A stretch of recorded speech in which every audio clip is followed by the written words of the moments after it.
오늘 말씀은 예수님의 생각과 우리의 생각의 차이, 예수님의 생각과 우리의 생각의 차이라는 제목을 가지고 오늘 하나님 말씀을 증거하도록 하겠습니다.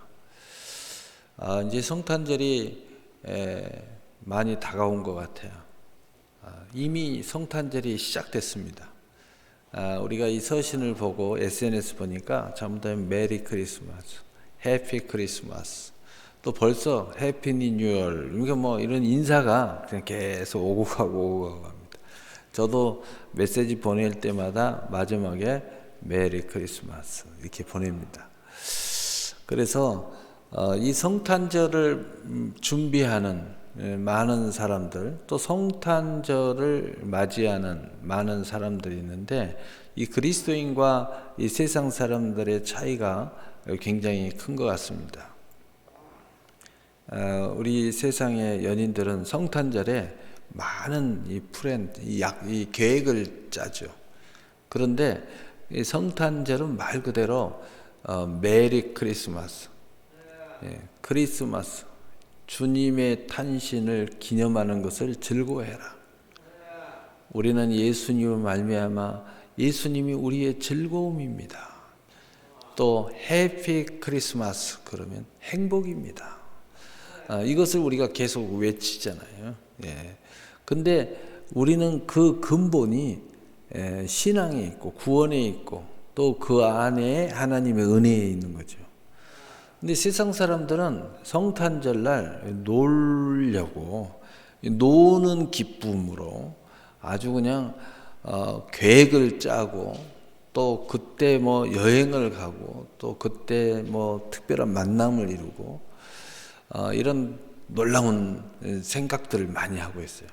그런데 이 세상 사람들과 우리의 차이는 어떤 게 있느냐? 세상 사람들은 성탄절의 의미를 모르기 때문에 그 주인공이 자기들이에요. 그래서 페스티벌, 사육제, 육신의 축제를 벌리는 거죠.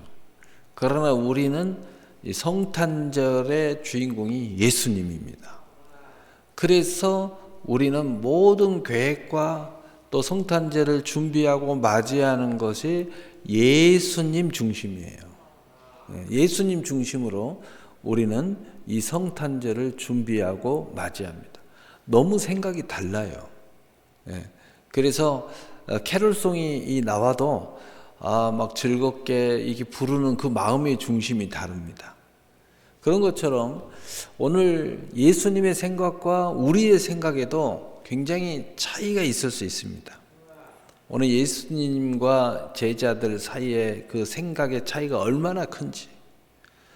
그러나 이 제자들이 예수님의 생각과 일치되기 시작할 때 이 제자들의 삶에 큰 새바람이 일어났습니다. 말 그대로 혁명이 일어났어요. 말 그대로 삶의 완전한 거듭남이 일어납니다. 그리고 삶의 목적이 분명해지고, 그리고 뚜렷해지고, 그리고 더 이상 삶에서 또 신앙에서 방황하는 것이 멈췄습니다. 끝났어요. 그리고 오로지 한 방향을 향하여 질주하기 시작했습니다. 그래서 예수님의 생각과 우리의 생각이 차이가 있느냐, 일치가 되느냐에 따라서 우리의 삶의 균형감도 달라지고, 또 우리의 삶의 은혜의 질도 달라지고, 또 이 삶에 보여지는 풍요의 질도 달라집니다. 똑같은 환경 속에서도, 똑같은 영화를 보고서도 어떤 사람은 행복해하는 사람이 있는가 하면 어떤 사람은 짜증내는 사람도 있어요. 똑같이 예배 드리면서도 어떤 사람은 열심히 조는 그런 예배를 드리는 사람, 또 어떤 사람은 열심히 갑자기 졸음이 왔는데 갑자기 예배를 드리다 보니까 막 뜨거워지는 거예요. 막 깨어나는 겁니다. 온갖 꿈이 꾸어지는 거예요. 그리고 그렇게 근심이 있던 내가 근심이 다 사라지는 거예요. 놀라운 일이죠. 마음이 이만한 것이 뭐가 이렇게 맺힌 것이 있었는데 그 맺힌 것이 술술술술술 없어지는 거예요. 그러면서 마음이 평안해지고 또 마음의 시원함을 느끼고 뭔가 구체적인 삶은 해결된 게 없는데 다 해결된 느낌이 막 찾아오는 거예요. 하나님의 은혜는 그런 거죠. 그런데 우리에게 있어서 구체화를 하는 것이 생각이에요. 지금 그런 느낌이라는 것은 영이죠. 영. 기름 부음이죠. 이것이 생각으로 구체적으로 일어났을 때 우리의 삶에도 구체적인 역사가 일어나는 거죠. 왜냐하면 생각의 은혜는 곧 행동의 은혜로 옮겨지기 때문이에요. 행동의 은혜는 삶의 은혜로 옮겨집니다. 그래서 우리가 기대하고 있는 삶의 축복이 실상과 증거와 성취가 일어나는 거예요. 놀라운 일이죠. 그래서 그것이 먼저 성령의 기름 부음 속에서 영혼의 축복, 그리고 우리의 생각의 축복, 그리고 행동의 축복, 그리고 삶의 축복이 일어나는 거죠. 그래서 영혼이 잘 되고 범사가 잘 되는 거예요. 항상 그렇습니다. 그런데 그것이 우리의 삶 속에서도 먼저 그의 나라와 의를 구하는 이러한 생각, 그러한 행동, 그러한 삶, 이게 무더기로 바뀌어지면 이제는 무더기로 우리의 삶에 미흡한 모든 것을 하나님께서 더하시는 역사가 일어나는 거죠. 놀라운 역사가 일어나는 거예요. 그래서 예수님의 생각과 우리의 생각의 차이를 우리가 이 제자들을 통해서 한번 쳐다보면서, 그리고 우리가 어떻게 하면 예수님의 마음을 품을 수 있을까? 예수님의 생각의 일치성을 가져갈 수 있을까?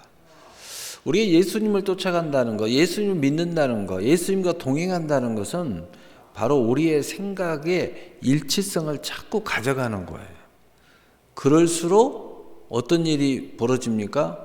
평안이 일어나고 방황이 끝나고, 그리고 생명이 약동하고, 그리고 하나님의 약속이 성취의 역사가 놀랍도록 일어나기 시작한다는 거죠.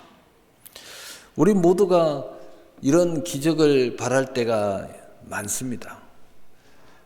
기적이 아니면 안 된다는 생각이 들 때도 많습니다. 어떨 때요? 도저히 내 이름으로 안 될 때. 그래서 아직도 내 힘을 믿는 사람들한테는 전도가 안 됩니다. 또 교회를 다녀도요, 나 건들지 말라고 그럽니다. 또 기도하라고 그래도요, 절대 안 해요. 왜냐하면 아직 내 힘이 힘으로 된다고 생각하는 거예요. 그러나 내 힘으로 안 될 때, 오늘 세상이 나를 다 외면한다고 생각할 때, 또 기적을 통하지 않으면 내 삶에 정말 나는 불행해진다는 생각을 가질 때, 이것이 분명해질 때 이제 하나님의 은혜를 향한, 말 그대로 기적을 향한 불타는 믿음의 마음, 믿음의 행보가 시작된다는 거죠. 그러나 가장 중요한 것은 이 기적의 주인공, 이 우리가 원하는 바를 성취하는 이 주인공이 되기 위해서는 먼저 그 성취, 이 기적의 생각을 소유해야 된다는 거죠. 믿음의 생각을 소유한 사람에게 이게 일어난다는 거죠. 그래서 기적의 믿음의 주인공이 되는 것을 우리가 알아야 된다는 거죠. 이 말은 다른 말로, 또 오늘 본문의 제목으로 이야기하면 곧 예수님의 생각, 즉 예수님의 시각을 가진 믿음을 가져야 된다는 것을 우리가 믿어야 된다는 겁니다. 이 믿음을 가지고 오늘 말씀을 잘 들으시고, 그리고 동의하셔야 돼요. 아멘 해야 됩니다. 아멘이 안 나오면 그냥 내 삶은 그대로 있는 거예요. 제가 늘 이야기하잖아요. 상담으로 와가지고요, 자기 말만 하고 가는 사람도 있어요. 아니, 상담으로 왔으면 상담을 해야 되는데 자기 말만 하는 거예요. 자기 말만. 또 어떤 사람은 이제 상담을 하긴 합니다. 그런데 상담을 하는 과정 중에 자기 주장을 하는 거예요. 자기 주장을 하는 겁니다. 여러분, 한마디로 이야기하면 상담하는 사람들은 그런 사람들을 딱 보는 순간 어떤 생각이 드냐면, 뭐 들어왔냐? 뭐 들어 상담하자고 그랬어? 이런 생각이 들어요. 여러분, 상담을 할 때는 상황을 설명을 하고, 그리고 목사님이나 상담가의 의견을 들어보려고 온 거잖아요. 그러면 자기 말만 하면 안 돼요. 또 자기 주장을 하면 안 돼. 더 열심히 들어야지. 그리고 목사님 상담하시는 분이 묻는 말에 대답이나 잘해야지. 왜냐하면 그걸 제대로 파악해야 정확한 뭔가 의견을 줄 수가 있잖아요. 또 기도를 하더라도 제대로 기도를 할 수 있잖아요. 그리고 그 의견을 받을 거냐 안 받을 거냐는 자기의 선택이야지. 근데 저는 무조건 받아야 된다라고 말해주고 싶어요. 왜냐? 안 받으면 상담하기 이전의 원점으로 돌아가는 거예요. 그러면 상담한 시간은 아무런 가치가 없어요. 오늘 말씀을 듣고 예배를 드릴 때도 나는 그대로 있다가 그렇구만 그리고 그냥 나가버리면은 그냥 나는 들어올 때나 나갈 때나 똑같은 사람이에요. 그리고 앞으로의 비전이나 또 새로운 삶을 아무리 꿈꿔도 그냥 있는 그대로의 사람이에요. 여러분의 삶을 바꾸고 싶다면, 여러분 당신이 정말 거듭나고 싶다면 오늘 예배의 말씀을 받아들여야 돼요. 그리고 여러분의 인생을 새롭게 시작하기로 결단해야 돼요. 많은 실패한 사람들이 와서 그런 모습을 보면은 참 안타까워요. 그래서 제가 마지막에 이런 사람들한테 꼭 그런 얘기를 해요. 당신은 지금 실패했습니까? 성공했습니까? 실패했죠. 그러니까 이 자리에 와 있죠. 그래요. 그러면 이제 실패는 실패로 접어버려야 돼요. 이제는 다시 새 출발을 해야 되는데, 새 출발을 할 때 성공할 거냐 실패할 거냐 그것은 당신이 믿음대로 될 건데, 어쨌든 여기까지 온 인생은 당신이 실패라고 이야기했으니까 절대 그 사람의 생각을 가지면 안 돼요. 그 사람의 결정을 또 따르면 안 돼요. 이제 주님이 하시는 말씀의 결정을 따라 보세요. 주님의 말씀, 주님의 성공자적인 말씀을 따르셔야 돼요. 절대로 실패자의 말을 들으면 안 돼요. 그 생각에 결정을 하면 안 돼요. 지금까지 그렇게 살아왔기 때문에 자기 인생이 그렇게 된 거니까. 또 어떤 사람은 그래도 그럭저럭 살았어요. 그러면 앞으로 그럭저럭 살기를 원합니까? 아니면 당신의 꿈이 있습니까? 꿈이 있습니다. 그래요. 그러면 그럭저럭 안 살기로 했으면 그럭저럭 살게 만든 내 생각과 내 행동을 따라서는 안 돼요. 제가 이제 하시는 말씀에 무조건 동의하셔야 돼요. 근데 여기서 반론을 제기하거나 또 엉뚱한 소리를 하거나 자기 주장을 하면 그럭저럭 살아왔는데 계속 그럭저럭 살 거예요, 이 말이에요. 아셨지요? 그러면 네. 여러분, 이런 이야기 안 하고 상담을 하고 싶은데 기본이 안 돼서 상담으로 와가지고 나는 실패자로 계속 살 거예요 이렇게 계속 이야기를 하는 거예요. 또 상담으로 와서 문제 해결해 달라고 하면서 나는 이럭저럭 살아왔는데 그냥 먹고목에 그냥 얘만 풀칠만 하고 살아왔는데 그냥 계속 이렇게 살 거예요 이렇게 계속 이야기해요 와서. 그러니까 제가 이 설명까지 해가면서 상담을 해야 돼요. 또 축복기도 할 때도 아멘 하세요. 그냥 축복 안 받고 가실 거예요? 축복 받아요. 그러면 아멘 하세요. 근데 아멘을 하라고 하는데요, 기도를 들으면서도 어떤 말에는 아멘을 하고 어떤 말에는 또 아멘을 안 해요. 왜 안 하냐고 이렇게 물어보면은 제가 그것을 100% 제가 지킬 마음이 준비가 안 됐습니다. 준비가 안 됐으면 기도를 받지 마세요. 그냥 그대로 사세요. 축복을 안 받겠다는데 받겠다는 의지는 뭐냐? 이제는 에라 모르겠다. 이제는 마지막이야. 내 인생을 이제 한번 걸어봐야지. 이런 마음으로 기도를 받아야지. 그리고 어떤 기도가 나오든 아멘 해야지. 하다가 실패하더라도 아멘 해야지.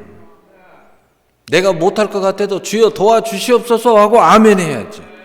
축복 기도는 그런 거예요. 내가 못할 것 같다는 게 아니라 하나님이 나를 은혜 주면 축복 주면 할 수 있습니다.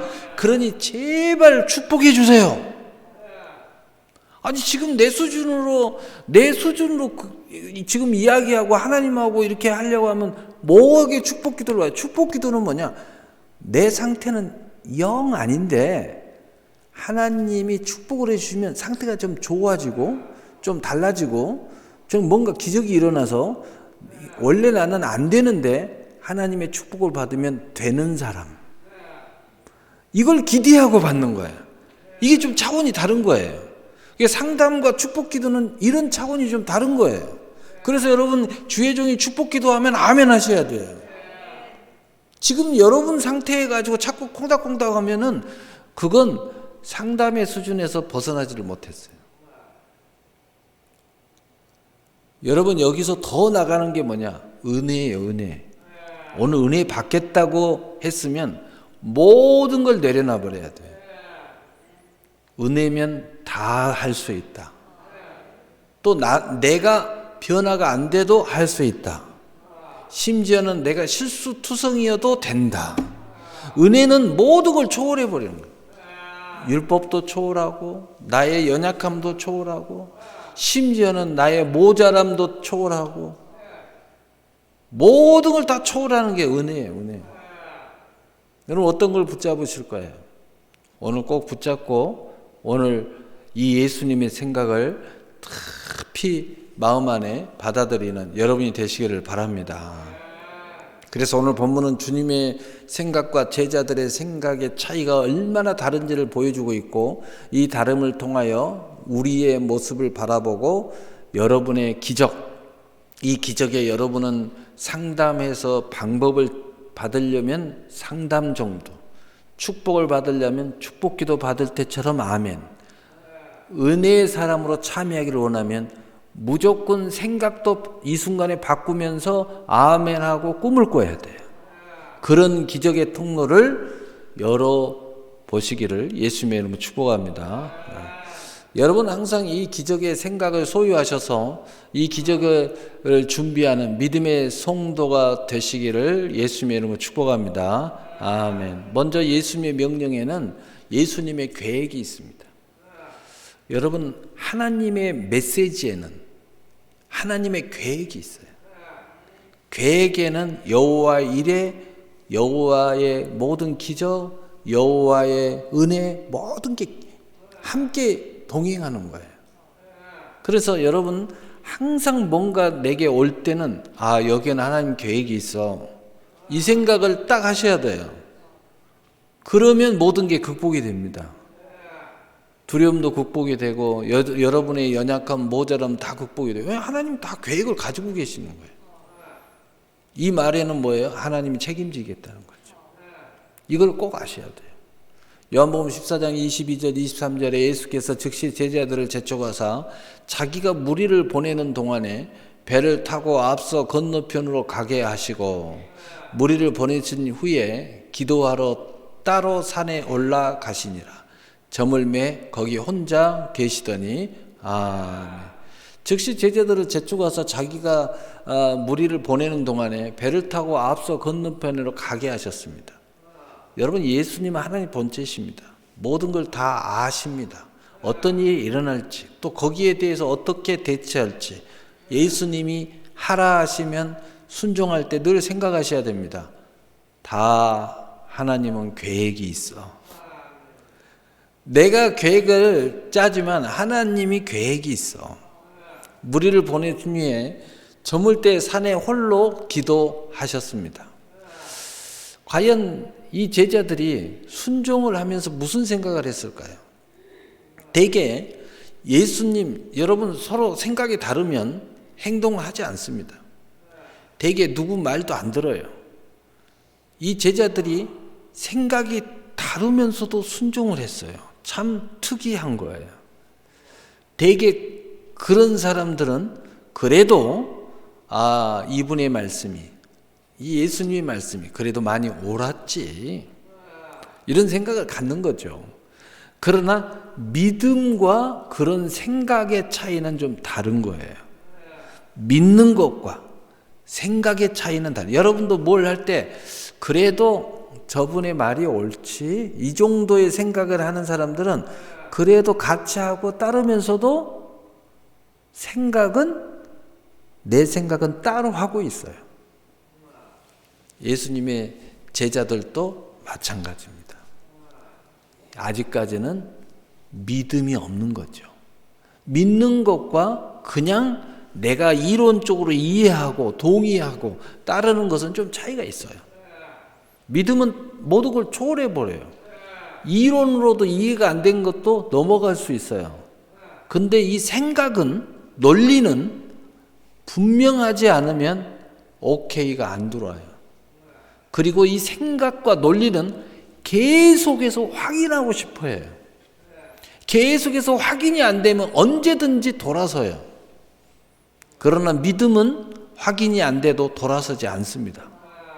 믿음은 아무리 유혹하고 엉뚱한 상황이 벌어져도 그걸 극복하고 가요. 그게 차이가 있는 거예요. 여러분이 왜 마음이 자꾸 흔들릴까? 계속 생각을 하는 거예요. 논리로 따지고 있는 거죠. 믿으세요. 여러분, 하나님과 우리의 관계는 믿어야 됩니다. 성경을 읽을 때도 믿으셔야 됩니다. 여러분의 인생이 살아가면서도 뭔가 잘 보이지 않고 만져지지 않지만 하나님이 나와 함께 하신다는 것을 믿으셔야 돼요. 예수님은 기도하시면서 무엇을 생각했을까요? 무엇을 생각했어요? 예수님은 하나님과 깊은 교제하면서 제자들의 상황을 생각하셨겠죠. 그러나 예수님은 다 계획이 있어요. 어떤 상황이 벌어질지 다 알고 계시죠. 처음과 나중이시잖아요. 두 번째로 예수님의 말대로 하면서 제자들은 무슨 생각, 어떤 상황이 지금 이제 전개되었습니까? 마태복음 14장 24절에 배가 이미 육지에서 술이나 떠나서 바람이 거스름으로 물결로 말미암아 고난을 당하더라. 아멘. 지금 상황의 전개가 배가 물결로 고난을 당하는 상황이 벌어지고 있습니다. 근데 예수님이 항상 계실 때는 문제가 안 됐는데 왜 예수님이 즉각적으로 이렇게 개입을 해 주셨으니까. 그러니까 우리도 하나님이 나와 함께 하신다, 이 믿는 것과 또 내 믿음이 나는 항상 하나님과 함께 하고 있어 라고 믿는 것은 굉장한 차이가 있어요. 내가 스스로 하나님과 나는 함께 하려고 노력하시는 분들, 이 굉장히 놀라우신 분들이죠. 이렇게 살아가는 사람이 어떤 상황을 만나는 것과 또는 하나님은 내가 가까이 하고 있어야 되는데 하나님은 내가 가까이 하지를 못하네. 하나님은 나를 계속 부르시는데 나는 하나님을 좀 이렇게 떠나 있는 것 같으네.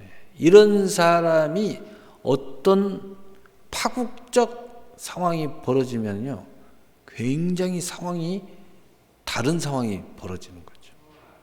오늘 예수님의 제자들은 늘 예수님 보여지는 예수님과 함께 하다가 예수님이 함께 안 계셔요.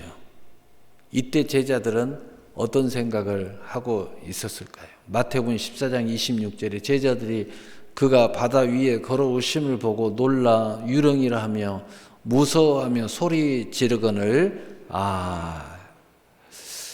예수님이 함께 하실 때는요, 제자들이 무서워한다는 말이 한 말씀도 없습니다. 성경을 뒤져도 없어요.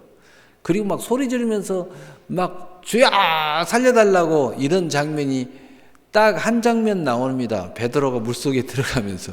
그리고 기타는 없습니다. 그것도 예수님이 앞에 있지만 자기가 풍랑을 보는 순간에 쑥 빠져들어가 버렸죠. 그때 그냥 죽을 것 같으니까 바로 예수님이 앞에 있으니까 소리 지르는 거죠. 여러분, 예수님께서 바다 위를 걸어올 줄 모르는 거예요. 예수님은 다 계획이 있어요. 나 이제 기도하고 아마 제자들은 배가 도착하면 예수님 내일이나 오실라나, 또 다른 배를 타고 오실라나, 뭐 여러 가지 생각을 했겠죠. 근데 예수님 물 위를 걸어가려는 계획을 가지고 계신 거예요. 이런 상황이 전개될 줄 예수님 다 알고 있는 거죠. 그리고 이런 상황에서 제자들에게 뭔가 메시지, 교훈이 있는 거예요. 성경은, 하나님은 어떤 것이 우리한테 축복이든 고난이든 어떤 상황이든 여기에 하나님의 메시지가 있어요. 메시지가 있습니다. 하나님이 그냥 우리에게 허락하시는 거 아니에요. 우리가 곤란함을 당하고 어떤 문제, 어려움을 당하고 또 어떨 때는 응답을 하고 어떨 때는 기적을 체험하고 이게 다 메시지가 있어요. 메시지가. 여기에 다 메시지가 있는 거예요. 여러분, 나사로가 죽었을 때 예수님이 나사로를 살리실 때에 예수님께서 나사로가 아팠을 때 안 가셨어요. 안 가셨어. 그러니까 예수님이 이제 한참 지난 후에 가니까 하는 말이 이미 죽었습니다. 예수님이 나사로 보겠다고 그러니까 이미 썩은 냄새가 납니다. 그러니까 왜 이제 오셨습니까? 이렇게. 왜 이제 오십니까? 예수님 하시는 말씀이 뭐예요? 다 계획이 있어. 이 말씀 안 하셨지만 계획이 있어. 이렇게 표현합니다. 무슨 말이에요? 하나님의 영광을 드러내려 하십니다. 일부러 이런 상황을 만들었다는 거예요. 그리고 나사로를 살려서 하나님의 영광을 나타내려고. 그리고 계속 따지는 마르다와 마리아에게 무슨 얘기를 했어요? 내가 하나님을 믿으면 영광을 보리라 하지 아니하였느냐? 이 말은 무슨 말이야? 네가 나를 정말 믿었다면 이런 모든 상황을 극복했을 텐데 나를 못 믿었기 때문에 지금 실망해 있고 낙심해 있고 상심에 빠졌고 이제는 끝났다고 그러고 내가 나사로 좀 보자고 해도 썩은 냄새 난다고 엉뚱한 소리 하고 이러지 않느냐.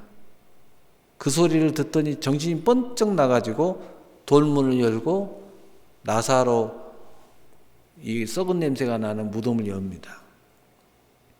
그때 예수님께서 나사로야 나오라! 나사로가 걸어 나오는 거예요. 그 전에 예수님이 하나님 앞에 기도하시잖아요. 우리의 본이 되신 예수님, 무슨 일을 하든 기도하면서 시작해야 된다라고 우리에게 메시지를 주는 거예요. 주여, 이 영혼들을 불쌍히 여겨주십시오. 이들에게서 하나님의 영광을 보여주십시오. 그러면서 간절히 눈물로 기도하시고 그리고 나사로야 나와라 그러잖아요. 여러분, 모든 한 컷 한 컷에 우리에게 메시지가 있어요. 그 메시지의 중심은 뭐예요? 메시지의 중심은 뭐예요? 우리에게 믿음을 가지라는 거예요. 믿음을 가져라. 믿음을 가져. 믿음을 가져야 한다니까. 여러분, 모든 사건 때마다 예수님이 계속 하시는 말씀이 믿음 이야기를 하시는 거예요. 믿어야 돼. 믿어야 된다. 믿음 이야기를 하는 거예요. 오늘 사실 이 내용에도요, 믿음에 관하여 우리에게 메시지를 계속 주고 있는 거예요. 예수님께서 바다 위에 걸어오실 줄 몰랐죠. 보고도 믿을 수가 없었어요. 보고도 자신들의 생각 속에서 판단했어요. 예수님의 모습이 뻔히 보이는데 유령이라고 생각했습니다. 여러분의 생각을 다 내려놔야 돼요. 성경 오늘 설교를 들을 때도요, 여러분의 생각을 다 내려놔야 돼요.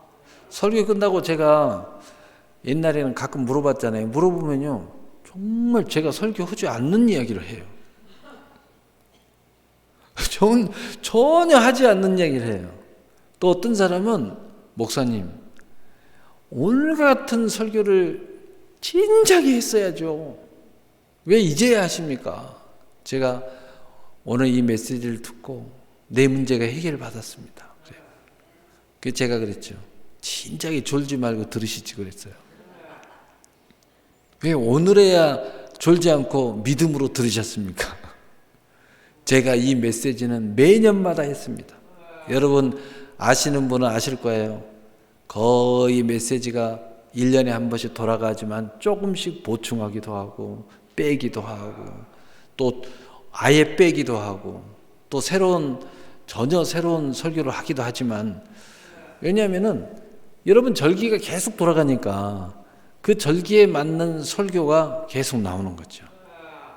근데 하나님이 그렇게 만드신 이유는 뭐예요? 이건 기둥이야.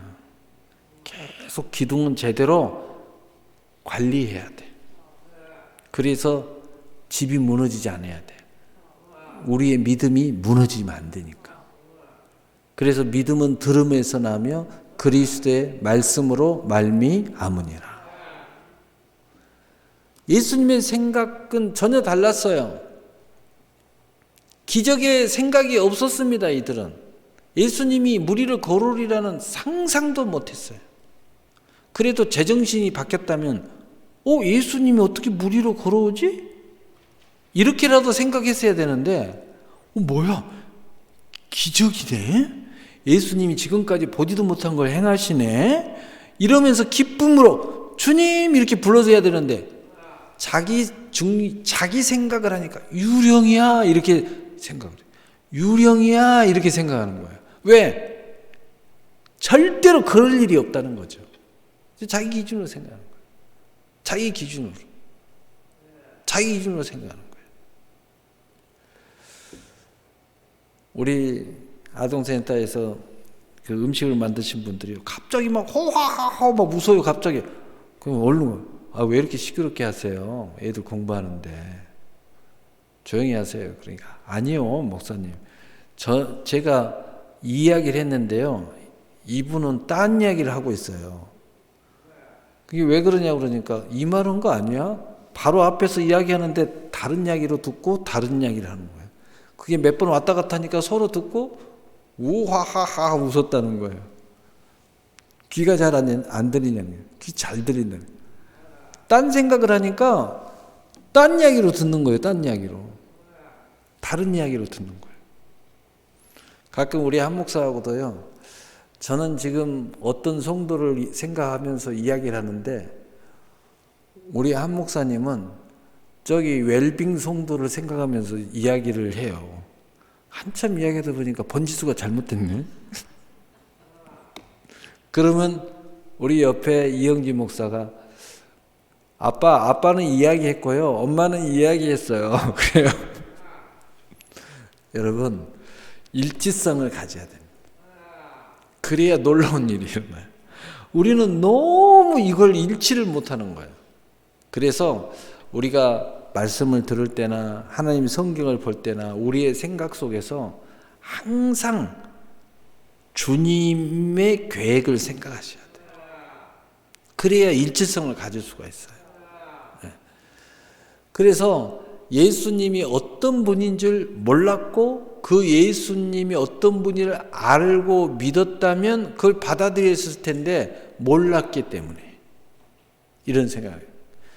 자, 그렇다면 예수님의 생각과 계획은 어떠했습니까? 마태복음 14장 25절에 밤 사경에 예수께서 바다 위로 걸어서 제자들에게 오시니 아멘. 예수님의 생각과 계획은 밤 사경에 바다를 걸어서 배에 오르려는 생각과 계획을 가지고 계셨어요. 그래서 아무렇지도 않게 기도하고 그냥 물 위로 걸어서 오신 거예요. 뭐 고민도 안 했어요. 물 위로 걷기 전에 기도도 안 했어요. 그냥 그런 계획을 이미 가지고 그냥 행하신 거예요. 기적이라는 것을 통해서 하실 계획을 가지고 계신 거죠. 오직 기도를 하고 오시고 그리고 오늘 제자들이 어떤 상황이 벌어질 걸 이미 알고 계시기 때문에 이 상황을 통해서 이 제자들에게 뭔가 교훈을 주고 뭔가 축복을 하고 그리고 메시지를 전달하려고 하는 계획을 가지고 계신 거예요. 오늘 여기에서 우리가 알아야 될 것은 항상 쉬지 말고 기도하라는 명령이 얼마나 중요한 것을 생각하셔야 합니다. 두 번째로 예수님의 이 특별한 계획은 혹 제자들이 무서워할 때 말씀을 통해서 해결하겠다. 말씀이 얼마나 중요하냐. 우리 신앙에서 말씀 붙잡아야 된다. 말씀을 주야로 묵상해야 된다. 말씀을 마음판에 새겨야 된다. 이마에도 붙이고 문중에 붙이고. 이 말은 무슨 말이에요? 말씀을 늘 생각하면서 묵상하면서 살아야 된다. 이것을 예수님이 우리에게 귀한 메시지로 지금 주고 계시는 거예요.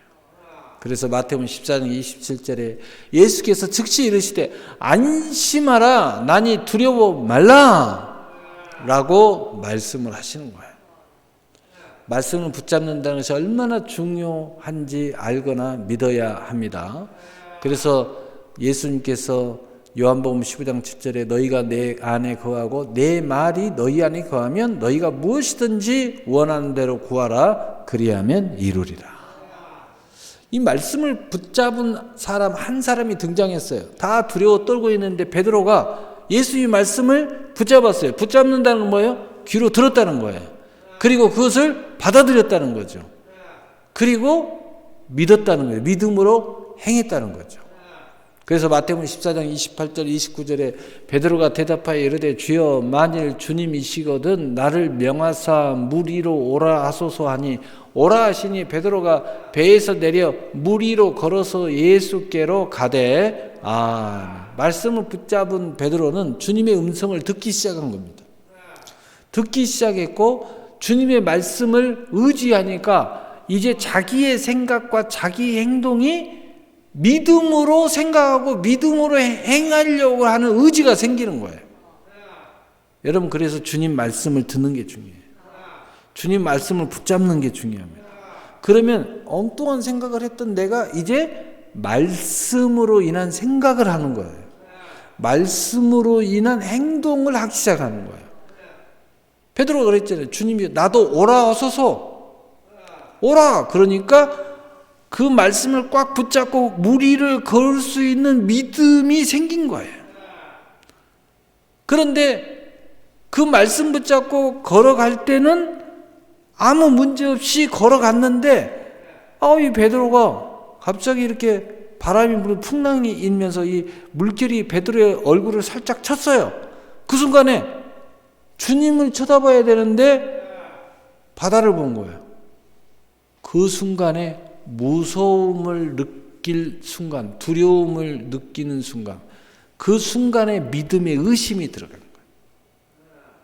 그래서 물속에 빠져들어가요. 여러분 우리 인생이 잘 가다가도 우리 인생이 참 믿음의 행보를 잘 가다가도 갑자기 말씀을 놓으면서 엉뚱하게 살아가는 사람들이 있어요. 갑자기 물속에 빠져들어가는 거예요. 첫째는 세상 속에 빠져들어가는 거예요. 둘째는 정욕 속에 빠져들어가는 거예요. 셋째는 옛사람으로 빠져들어가는 거예요. 그럼 언제까지 어디까지 빠져들어가요? 이제 빠져들어가는 아직은 빠져들어가는 줄 모르고 있는 사람은 두려움이 없어요.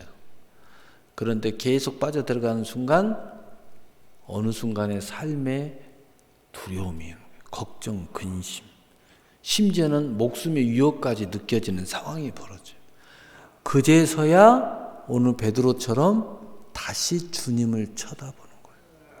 그리고 하는 말이 주여 나를 구원하소서. 그제서야 다시 주님을 붙잡고 기도하는 거예요. 소리를 지르는 거예요. 오늘 베드로처럼. 빠지고 다시 이렇게 하는 게 좋습니까? 안 빠지는 게 좋겠어요? 안 빠지는 거죠.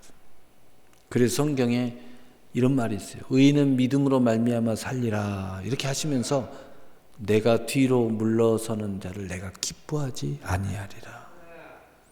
쟁기를 잡고 뒤돌아보는 자는 하나님의 나라에 합당치 아니하니라. 다시 뒤로 돌아가는 인생 살면 안 돼요. 다시 뒤를 돌아보는 인생 살면 안 돼요. 롯의 아내가 뒤를 돌아보다가 소금 기둥이 됩니다.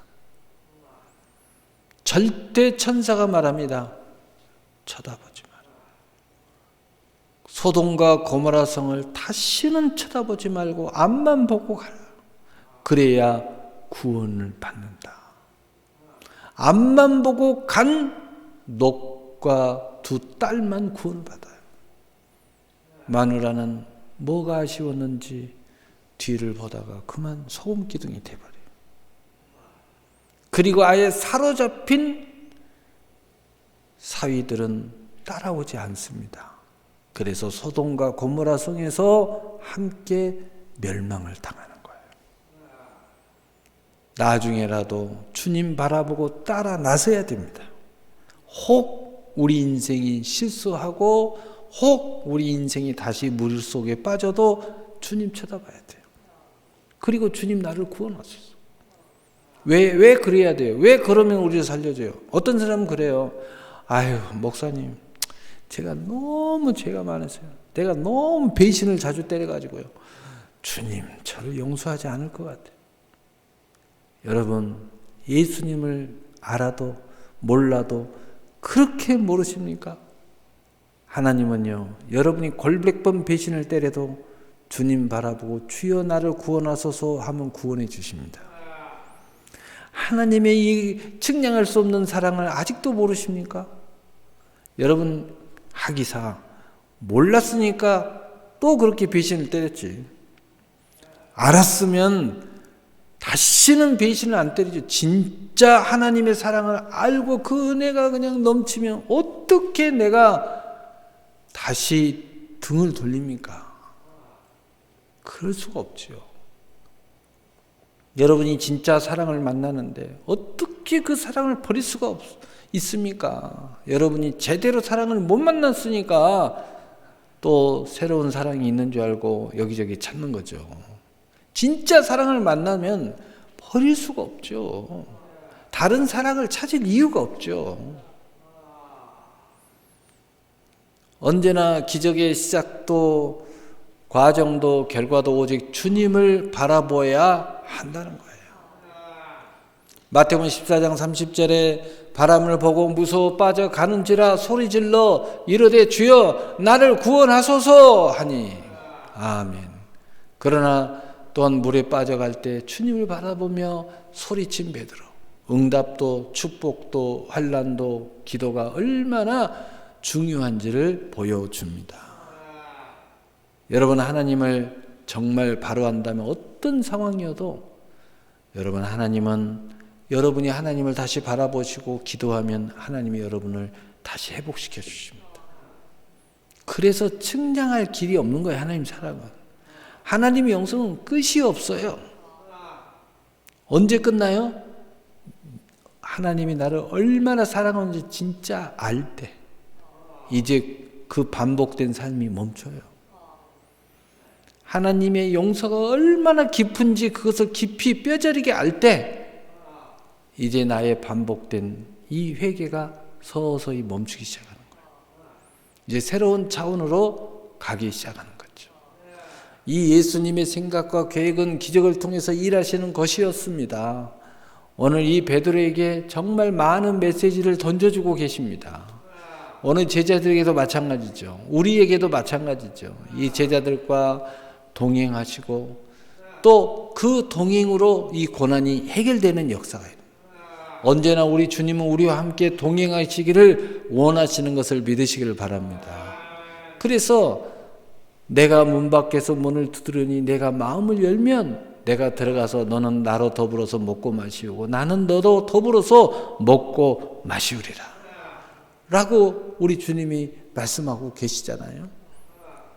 그러나 제자들의 생각은 자기 생각에 빠져서 주님을 보고도 전혀 알아보지 못했고 오히려 유령이라 하여서 주님 때문에 더욱 두려움에 빠져 모든 고난을 다 당하는 상황 속에 빠져버리고 말았습니다. 그때 주님은 말씀하셨습니다. 내니 두려워 말라. 말씀 붙잡은 베드로만이 기적의 주님의 실제 가운데 들어가 본 그러한 체험, 성취하는 본인이 된 것입니다. 그러나 그것도 잠시 바람을 보고 무서워함으로 기적의 세상에서 다시 이 고난의 세상으로 나오고 말았습니다.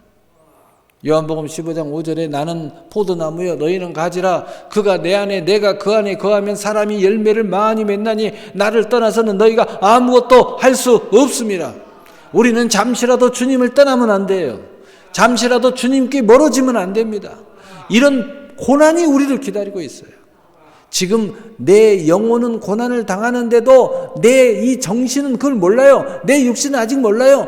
그것이 이제 생명의 위협을 느낄 정도로 이 육신이 고난을 당할 정도가 돼야 그제서 알게 되는 거예요. 얼마나 안타깝습니까?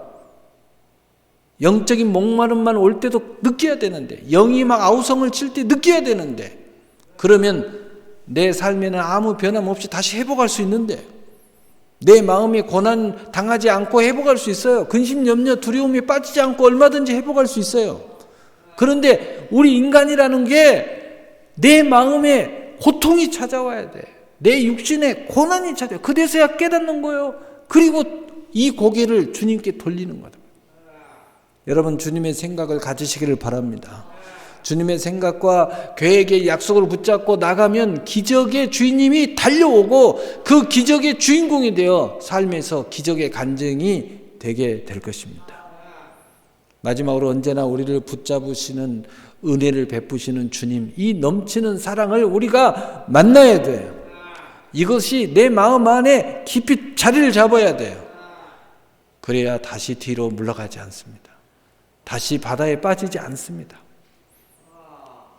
다른 행복이 있나 찾아되지 않습니다. 오늘 마태복음 14장 31절에 33절에 예수께서 즉시 손을 내밀어 그를 붙잡으시며 이르시되 믿음이 작은 자여 왜 의심하였느냐 하시고 배에 함께 오르심에 바람이 그치는지라 배에 있는 사람들이 예수께 절하며 이르되 진실로 하나님의 아들이소이다 하더라. 아멘. 주님의 은혜는 언제나 우리의 기도에 귀 기울이고 계신다는 것을 믿으시기를 바랍니다. 언제나 베드로를 구원하신 것처럼 우리를 구원하십니다. 배에 언제나 오르십니다. 우리의 삶 가운데 중심에 들어오시기를 원하십니다. 언제든지 기회만 있으면 우리 주님은 우리 삶의 중심에 들어오셔요. 우리 배 위에 들어오셔서 풍랑을 잠잠케 하고 이 배의 요동을 잠잠케 하고 평화롭게 하고 화평하게 하고 그리고 그곳에 복을 주십니다. 배에 오르니 바람이 그칩니다. 모든 사람들이 절하며 하나님의 아들이라고 고백합니다. 누구든지 은혜의 예수님과 동행하거나 은혜의 말씀을 붙잡고 은혜를 구하거나 은혜의 주님께서 계신 곳에 함께 있기만 해도 고난이 멈춘다는 기적의 생각을 가지시기를 예수님의 이름으로 축복합니다. 결론입니다. 마태복음 22장 32절에 나는 아브라함의 하나님이요 이삭의 하나님이요 야곱의 하나님이로 하신 것을 읽어보지 못하였느냐. 하나님은 죽은 자의 하나님이 아니요 살아있는 자의 하나님이시니라 하시니 아멘. 여러분의 믿음이 늘 살아있기를 축복합니다. 늘 예수님께 향하는 그 마음이 살아있기를 축복합니다. 하나님은 어제나 오늘이나 내일이나 동일하신 하나님 것을 믿으시기를 바랍니다. 하나님은 죽은 자의 하나님이 아니요 산 자의 하나님이시므로 우리의 생각이 죽어 있으면 그 사람에게는 하나님이 죽은 사람이 되고 우리의 생각이 믿음으로 살아있으면 그 사람에게는 하나님이 살아있는 하나님이 되는 것을 믿으시기를 바랍니다. 기적의 생각을 가지십시오. 기적의 약속을 품으십시오. 그러면 기적이 살아납니다. 기적의 약속이 살아 운동력이 일어나기 시작합니다.